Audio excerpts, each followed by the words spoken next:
Shalom, saudaraku yang dikasihi oleh Tuhan. Senang sekali boleh berjumpa kembali di dalam program Renungan Harian Kristen hari ini, Jumat 25 Februari 2022. Saudara-saudara yang dikasihi Tuhan, kita sungguh bersyukur kalau hari ini kita terus diberikan kesempatan untuk dapat menikmati kasih Tuhan yang begitu besar. Saudaraku, jikalau hari ini kita masih memiliki kesempatan untuk dapat melakukan bagian kita dengan sungguh-sungguh, marilah kita lebih lagi berserah kepada Tuhan. Biarlah sumber pengharapan kita hanya ada di dalam Tuhan Yesus. Nah, saudaraku, sebelum kita masuk di dalam perenungan firman Tuhan pada hari ini, mari kita satukan hati untuk berdoa. Bapa kami yang di surga, kami bersyukur kepadamu karena berkat-berkat-Mu, kemurahan, kebajikan-Mu yang selalu mengikuti kami. Kami percaya bahwa Engkau Allah yang sungguh ajaib, yang senantiasa menyertai kami. Bapa, kami percaya juga bahwa Engkau yang menatang kami, yang menopang kami senantiasa hingga akhir hayat hidup kami. Dan pada saat ini ya Tuhan, kami rindu mendengar kebenaran firman-Mu. Kami rindu lebih lagi mengenal pribadi Yesus dalam hidup kami. Ajar kami Roh Kudus, penuhi kami, sehingga hasrat kami, kerinduan kami hanya ada di dalam Kristus Yesus. Terima kasih Bapa. Kami persiapkan hati kami untuk firman Tuhan ditaburkan, agar kehendak Tuhan jadi di dalam kami. Terima kasih Bapa. Kami berdoa, kami bersyukur hanya di dalam nama Tuhan Yesus. Haleluya. Amin. Nah, saudaraku yang dikasihi oleh Tuhan, judul kebenaran firman Tuhan yang akan kita dengarkan adalah Kekuatan Komitmen, yang tertulis di dalam 1 Raja-Raja 15 ayat 1 sampai dengan 24. Mari kita buka Alkitab kita bersama-sama. Saya akan bacakannya buat saudara-saudara, dimulai dari ayat yang ke-10. Asa Raja Yehuda. Dalam tahun ke-20 zaman Yerobeam, Raja Israel, Asa menjadi raja atas Yehuda. 41 tahun lamanya ia memerintah di Yerusalem. Nama neneknya yang perempuan ialah Maaka, anak Abisalom. Asa melakukan apa yang benar di mata Tuhan, seperti Daud bapa leluhurnya. Ia menyingkirkan pelacuran bakti dari negeri itu dan menjauhkan segala berhala yang dibuat oleh nenek moyangnya. Bahkan ia memecat Maaka, neneknya, dari pangkat ibu suri, karena neneknya itu membuat patung Asyera yang keji. Asa merobohkan patung yang keji itu dan membakarnya di lembah Kidron.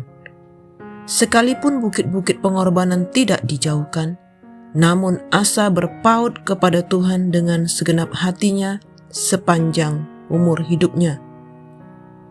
Ia membawa persembahan-persembahan kudus ayahnya dan persembahan-persembahan kudusnya sendiri ke rumah Tuhan, yakni emas dan perak serta barang-barang lain. Dan ada perang antara Asa dan Baesa, Raja Israel sepanjang umur mereka. Baesa, Raja Israel, maju berperang melawan Yehuda, dan ia memperkuat Rama, dengan maksud mencegah lalu lintas kepada Asa, Raja Yehuda.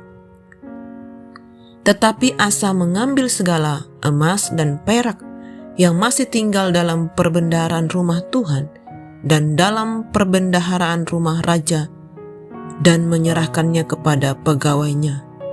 Kemudian Raja Asa mengutus mereka kepada Ben-Hadad bin Tabrimon bin Hezion, Raja Aram yang diam di Damsyik, dengan membawa pesan, "Ada perjanjian antara aku dan engkau, antara ayahku dan ayahmu. Di sini kukirim kepadamu suatu bingkisan, yakni emas, perak. Marilah batalkanlah perjanjianmu dengan Baesa, Raja Israel, supaya ia undur daripadaku. Lalu Ben-Hadad mendengarkan permintaan Raja Asa. Ia menyuruh panglima-panglimanya menyerang kota-kota Israel, dan ia mengalahkan Iyon dan Abel Maaka dan seluruh Kinerot serta seluruh tanah Naftali. Tetapi Raja Asa menyerahkan segenap orang Yehuda, seorang pun tiada yang terkecuali. Mereka harus mengangkat batu dan kayu yang dipergunakan Baesa untuk memperkuat Rama. Raja Asa mempergunakannya untuk memperkuat Geba, Benyamin, dan Mispa. Selebihnya dari seluruh riwayat Asa dan segala kepahlawannya dan segala yang dilakukannya dan kota-kota yang diperkuatnya, bukankah semuanya itu tertulis dalam kitab sejarah raja-raja Yehuda? Tetapi pada masa tuanya ia menderita sakit pada kedua kakinya. Saudaraku, Asa sangat bertolak belakang dari setiap tabiat Abiam, ayahnya. Sang ayah tidak dengan sepenuh hati berpaut kepada Tuhan. Sebaliknya, Asa berpaut kepada Tuhan di sepanjang hidupnya. Hal yang membedakan keduanya adalah komitmen kepada Tuhan. Baik Rehabeam maupun Abiam sama-sama tidak berkomitmen kepada Tuhan, sehingga tidak ada perubahan dalam pemerintahan mereka. Sedangkan Asa, satu dari 8 raja Yehuda yang dinilai baik oleh penulis kitab ini, adalah Raja Yehuda pertama yang mereformasi kerajaan. Asa mengambil keputusan yang tidak dilakukan oleh kedua pendahulunya. Ia memecat Ibu Suri untuk menghentikan pengaruh buruk penyembahan berhala yang terus merebak dari istana ke rakyat. Maaka mempunyai pengaruh besar pada kerajaan sejak zaman Rehabeam kakeknya. Asa menyingkirkan upacara peribadatan dan tugu-tugu penyembahan berhala, meskipun tidak semuanya. Ia mengembalikan umat kepada hukum Musa. Komitmen memberi kekuatan dan dapat menggerakkan kita. Komitmen mendorong kita untuk mengerahkan yang terbaik tanpa paksaan atau menghitung untung dan rugi. Komitmen memberi kita kekuatan untuk tidak berhenti ketika menghadapi tantangan.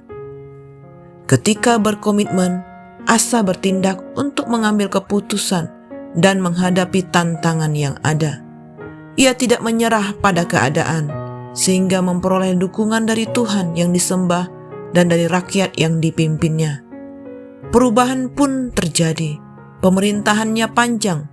Ia berhasil memenangi pertempuran-pertempuran dan memperkuat kota-kota. Semua itu mustahil terwujud tanpa dukungan Tuhan dan manusia. Ada kalanya kita berpikir hidup terasa macet. Kita mengambil jalan alternatif yang kita kira lebih mudah, sambil mencari alasan atas kegagalan yang pernah terjadi. Seringkali kelemahan diri, keterbatasan, dan tidak adanya dukungan dijadikan alasan klasik untuk tidak berbuat apa-apa. Saudaraku, mulailah ambil keputusan dan tautkan hati kita kepada Tuhan. Jangan menyerah kepada tantangan hidup. Segeralah berkomitmen dan lihatlah pada dukungan yang akan mengalir kepada kita. Jangan setengah-setengah berkomitmen kepada Allah. Allah menghargai iman dan ketergantungan kita kepada Tuhan. Di saat-saat yang krisis, biarlah mata kita terus melihat kepada Tuhan. Mata kita tak melihat pengharapan ataupun ketakutan yang mencekam kita. Bukan kepada manusia kita meminta pertolongan, apalagi kepada cara-cara yang tidak benar. Kita harus datang kepada Allah, mencari jalan sesuai dengan petunjuk firman Tuhan, dan mempercayai Allah yang tidak pernah tertidur menjagai kita. Saudaraku, bila saat ini kita sedang menghadapi masa-masa sulit, masa krisis, seperti yang dialami oleh Raja Asa, jangan mengulang kesalahannya. Mari percayakan hidup kita sepenuhnya kepada Allah, dan Tuhan pasti memberikan solusi dan memberikan kemampuan, kekuatan untuk dapat mengatasi semua permasalahan, persoalan, bahkan kesulitan hidup kita. Ia adalah sumber jawaban dalam hidup kita. Jangan pernah menyerah. Bangkitkan iman kita di dalam Kristus Yesus. Ia pasti muncul. Ia pasti datang. Tangan Tuhan terulur menolong setiap kita. Demikianlah renungan pada hari ini, saudaraku.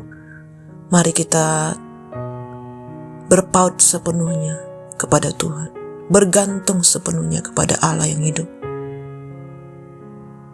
Kita percaya bahwa Ia Allah yang setia kepada setiap kita.